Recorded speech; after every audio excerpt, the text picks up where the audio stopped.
सांगली जिले में पत्रकार सुरक्षा को लेकर चिंता बढ़ती जा रही है। हाल ही में पत्रकार प्रसाद पिसाल पर हुए जानलेवा हमले को लेकर जिले के सभी पत्रकारों ने प्रशासन के आरोपियों के खिलाफ सख्त कार्रवाई की मांग की है।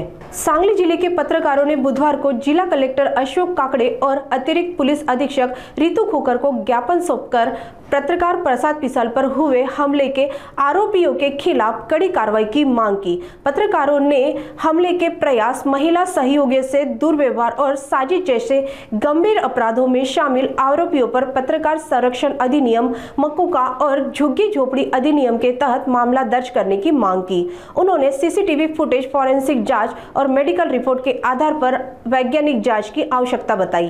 पत्रकारों ने वीटा पुलिस स्टेशन में छवि खराब होने पर चिंता जताई और जिले में अपराध के खिलाफ विशेष अभियान चलाने की अपील की। साथ ही प्रशासन से किसी भी राजनीतिक दबाव से मुक्त होकर निष्पक्ष जांच की मांग की। राज्यात बीड परळी जसं प्रसिद्ध झालंय तसं सांगली जिल्हा सुद्धा आता विटाच्या माध्यमातून प्रसिद्ध होत आहे। विट्यामध्ये सर्रास अवैध धंदे सुरू आहेत आणि या संदर्भात प्रसाद पिसाळ या निर्भीड पत्रकाराने बातमी लावल्यानंतर त्याच्या ऑफिस मध्ये घुसून काल रात्री हल्लेखोरांनी जीवघेणा हल्ला केलेला आहे। त्या संदर्भात आम्ही आज सांगली जिल्ह्यातील सर्व पत्रकार बांधव, जिल्हाधिकारी आणि जिल्हा पोलीस प्रमुख यांच्याकडे निवेदनाद्वारे आता मागणी केलेली आहे की या हल्लेखोरांच्यावर कठोरातली कठोर कारवाई करून त्यांना जबर अशी शिक्षा करावी, जेणेकरून पुन्हा पत्रकारांच्यावर हल्ले होणार नाहीत। तसेच जे कोण संबंधित दोषी पोलीस अधिकारी आहेत की जे तेथील स्थानिक जे कोण अवैध धंदे करतात त्यांना पाठीशी घालतात, त्यांच्यावरही कठोर कारवाई करावी अशी मागणी आम्ही आता जिल्हा पोलीस प्रमुख आणि जिल्हाधिकारी यांना केलेली आहे। या सर्व गंभीर घटनेची दखल घेऊन सांगली जिल्ह्यातील आणि राज्यातील पत्रकार उद्या विट्यामध्ये सकाळी 11 वाजता दाखल होत आहेत आणि विट्यामध्ये या सर्व घटनेचा निषेध करण्यासाठी विट्यातील छत्रपती शिवाजी महाराज यांच्या पुतळ्यापासून विटा शहर पोलीस ठाण्यापर्यंत भव्य असा मोर्चा काढण्यात येणार आहे। विटा शहरातील आणि सांगली जिल्ह्यातील सर्व नागरिकांना मी याद्वारे विनंती करतो की आपणही पत्रकारांच्यावर जे हल्ले होत आहेत यांना विरोध करण्यासाठी आपण या मोर्चात उद्या सकाळी 11 वाजता सहभागी व्हावं। धन्यवाद। तसेच सांगली जिल्ह्यामध्ये अनेक ठिकाणी पोलिसांनी कारवाई केलेली आहे, पण काही ठिकाणी अनेक शहरामध्ये ठाण मांडून बसलेले कर्मचारी असतील, अधिकारी असतील, मग ते महसूल प्रशासनातील असतील किंवा पोलीस प्रशासनातील असतील, याच्यामुळे हे गुन्हेगारांची संख्या वाढत आहे का असे सर्वसामान्य लोकांना शंका यायला लागली आहे। त्याचबरोबर लोकांचे ज्या काही केसेस असतात त्या सुद्धा काही ठिकाणी दखल घेतली जाते, अधिकाऱ्यांच्याकडून दखल घेतली जात नाहीये।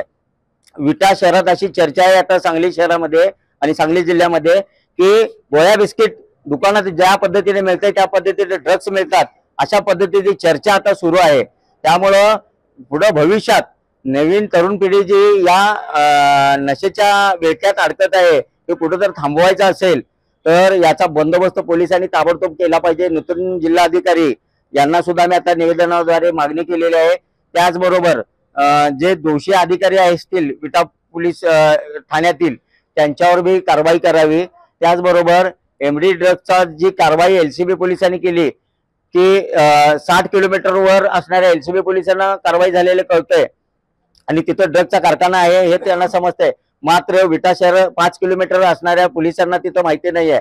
मग याबाबत जिल्ह्यात उलटसुलट चर्चा सुरू आहेत। त्या संदर्भातही जिल्हा पोलीस प्रमुखांनी चौकशी करून कठोर अशी पावलं उचलावीत अशी मी द्वारे विनंती करत आहे। पिसाळ यांच्यावर त्यांच्या जिओ मराठीच्या कार्यालयात घुसून खुनी हल्ला झाल्याच्या घटनेच्या निषेधार्थ आज जिल्ह्यातील सर्व पत्रकार संघटनांनी एकत्र येऊन या प्रकरणी गंभीर गुन्हे दाखल करण्यासाठी जिल्हा पोलीस प्रमुख आणि जिल्हाधिकारी साहेबांची भेट घेतली। अप्पर जिल्हा पोलीस प्रमुख मॅडम यांनी पत्रकारांची जी व्यथा आहे आणि तक्रारी आहेत त्या ऐकून घेतल्या। त्याचबरोबरीने जिल्हाधिकाऱ्यांना सुद्धा या घटनेचे गांभीर्य आम्ही समजावून सांगितलेलं आहे। आज त्यांचा पहिलाच दिवस होता, मात्र त्यांच्यासमोर जिल्ह्यातील हे वास्तव येणं आवश्यक होतं। त्यामुळे सर्वच पत्रकारांनी विट्यातील गंभीर परिस्थिती त्यांच्या कानावर घालण्याचे काम केलेले आहे। आम्ही या प्रकरणामध्ये संबंधित गुन्हेगारांच्यावर खुनाच्या प्रयत्नाचा गुन्हा दाखल करण्याची आणि त्या मागचा मास्टरमाइंड शोधण्याची सुद्धा मागणी केलेली आहे। या गुन्हेगारांना स्थानबद्धतेची कारवाई किंवा मोकासारखी झोपडपट्टी दादासारखी कारवाई करावी अशी एक मागणी आपण त्यामध्ये केलेली आहे। याशिवाय विटा शहरातील आणि विटा खानापूर तालुक्यातील ज्या गुन्हेगारी कारवाया सुरू आहेत, एखाद्या अंडरवर्ल्ड प्रमाणे हे सगळा कारभार सुरू आहे आणि तिथल्या लोकांना, तिथल्या व्यापाऱ्यांना, तिथल्या सर्व क्षेत्रातील माणसांना दबावाखाली घेणं, सावकारी, अपहरण, खुनाचा प्रयत्न, खून अशा ज्या घटना घडत आहेत, या सगळ्या मागे ज्या गुन्हेगारी कारवाई आहेत ह्या सगळ्या थांबवण्यासाठी आणि एमडी ड्रग्ज सारखं प्रकरण झालंय, तर विट्यासाठी स्वतंत्र एक टास्क फोर्स निर्माण करण्यात यावा अशी आपण मागणी केलेली आहे। जिल्हा पोलीस प्रमुखांनी ती मागणी मान्य करावी आणि कारवाई करावी अशी आपली मागणी आहे। पोलिसांची बाजू घेऊन सत्य परिस्थिती मांडणाऱ्या पत्रकारांच्यावर जर हल्ला झाला असेल तर जिल्ह्यातल्या पत्रकार कुठलाही सुरक्षित नाही, हे विट्याच्या घटनेनं दाखवून दिलेलं आहे। त्यामुळं उद्याच्याला आम्ही या संदर्भात विट्यामध्ये आंदोलनाची घोषणा केलेली आहे।